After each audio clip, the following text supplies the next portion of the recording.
अस्सलामुअलैकुम। आप देख रहे हैं कुक विद राबी और मेरा नाम है मरीहा अशर। आज हम बनाएंगे घिया कद्दू का मज़ेदार सा रायता जो कि गर्मियों में ठंडक का एहसास दिलाता है। और क्या आपको पता है, ये हमारे प्यारे नबी हज़रत मोहम्मद सल्लल्लाहु अलैहि वसल्लम की फेवरेट सब्जी है, इसीलिए ये सब्जी बेहद बेनिफिशियल है। तो चलिए फिर इसका मज़ेदार सा रायता बनाते हैं। सबसे पहले हम इसको छील लेंगे। अब हम इसको ग्रेट भी कर लेंगे।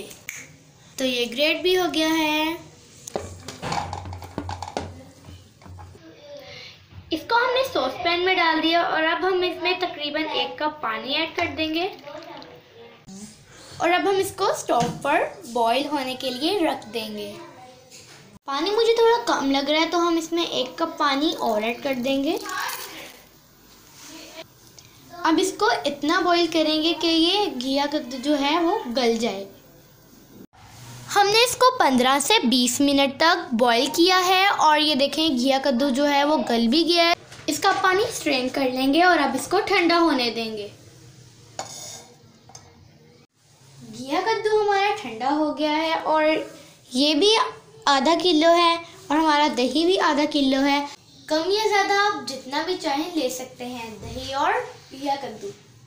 हम इसमें टेस्ट के लिए नमक और काली मिर्च ऐड करेंगे।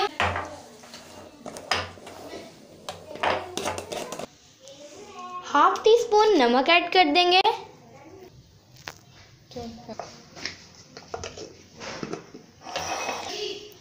1/4 टीस्पून हम इसमें काली मिर्च ऐड कर देंगे। आप अपने टेस्ट के अकॉर्डिंग कम या ज़्यादा कर सकते हैं। अच्छे से इसको मिक्स कर लेंगे। अब घिया कद्दू हम इसमें ऐड कर देंगे। अब अच्छी तरह से इसको मिक्स कर लेंगे। मज़ेदार सा हमारा घिया कद्दू का रायता तैयार हो गया है। आप भी इसको बनाइएगा और ट्राई कीजिएगा। अल्लाह हाफिज़।